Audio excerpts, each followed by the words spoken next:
Hi friends, நான் இந்த வீடியோவில் ஜூன் மாதத்துக்கான இந்தியா பற்றின கரண்ட் அஃபேர்ஸ் சொல்கிறேன். எங்களுடைய டிஎன்பிஎஸ்சி தரப்பான மற்ற வீடியோ உங்களுக்கு வேணும்னா கீழே டிஸ்கிரிப்ஷனில் உள்ள பிளேலிஸ்ட் லிங்கை கிளிக் பண்ணுங்கள். எங்களுடைய வீடியோ உங்களுக்கு யூஸ்ஃபுல்லாக இருந்துச்சுன்னா கண்டிப்பாக மற்றவங்களுக்கு ஷேர் பண்ணுங்கள். நாங்கள் போடுற வீடியோ உங்களுக்கு நோட்டிஃபிகேஷன் வேணும்னா எங்களுடைய சேனலை சப்ஸ்கிரைப் பண்ணிக்கிட்டு பக்கத்தில் இருக்கிற பெல் ஐக்கானில் ஆளுங்கிற ஆப்ஷனை கிளிக் பண்ணிக்கோங்க.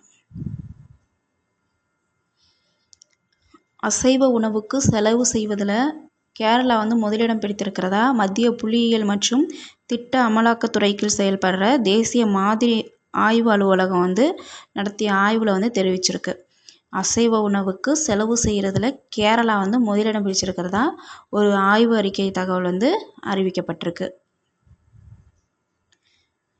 கேரளா பற்றி ஒரு ஜிகே ஒரு 5 பாயிண்ட்ஸ் பார்ப்போம். கேரளாவின் தலைநகர் திருவனந்தபுரம். கேரளா முதலமைச்சர் பினராயி விஜயன். கேரளா ஆளுநர் ஆரிஃப் முகமது கான். மொழி மலையாளம். பாரம்பரிய நடனம் கதகளி. இந்திய மாநிலங்களில் கல்வி அறிவு அதாவது எழுத்து அறிவு விகிதத்தில் முதலிடம் வகிக்கிறது கேரளா. இந்திய மாநிலங்கள்லேயே கல்வி அறிவு விகிதத்தில் முதலிடம் வகிக்கிறது கேரளா. அடுத்த கரண்ட் அஃபேர் பார்த்தோம்னாக்கா, இந்திய இராணுவத்தின் புதிய தலைமை தளபதியாக உபேந்திர திவேதிங்கிறவங்க நியமிக்கப்பட இருக்காங்க.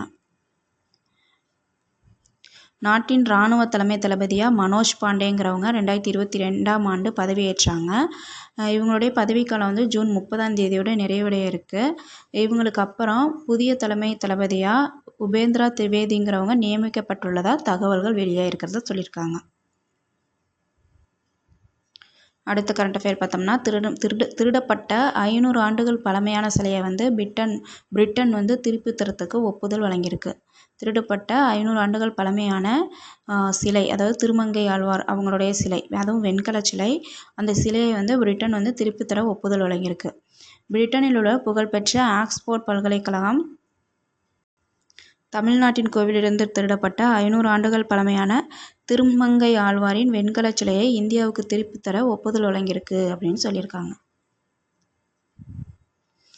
அடுத்த கரண்ட் அஃபேர், இந்தியாவின் ஜிடிபி வளர்ச்சி. இந்தியாவின் ஜிடிபி வளர்ச்சி 6.6% உயரும் அப்படின்ட்டு உலக வங்கி கூறியிருக்கு.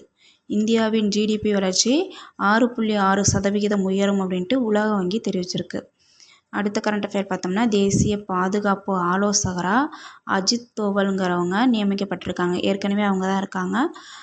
இப்போ மறுபடியும் அவங்களே போட்டிருக்காங்க. பிரதமர் மோடி அவங்கக்கிட்ட தேசிய பாதுகாப்பு ஆலோசகராக அஜித் தோவல்ங்கிறவங்கள மறுபடியும், ஏற்கனவே அவங்க தான் இருக்காங்க, அதே போஸ்டிங்க்கு மறுபடியும் அவங்களே போட்டிருக்காங்க.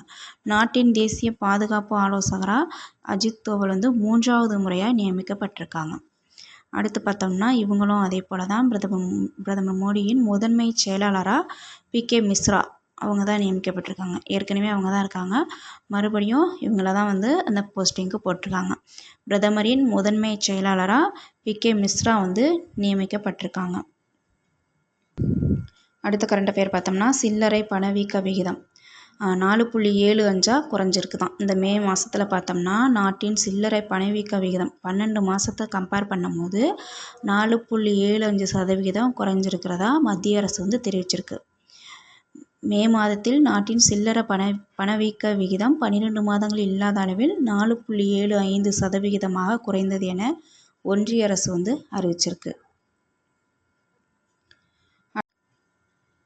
அடுத்த கரண்ட் அஃபேர் பார்த்தோம்னாக்கா, 53வது ஜிஎஸ்டி கவுன்சில் கூட்டம்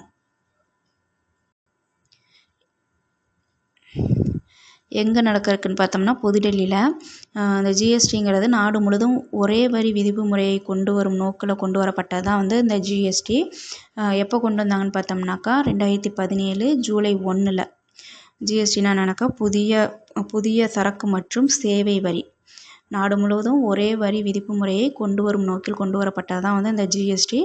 எப்போ கொண்டு வந்தாங்கன்னு பார்த்தோம்னா 2017 ஜூலை 1.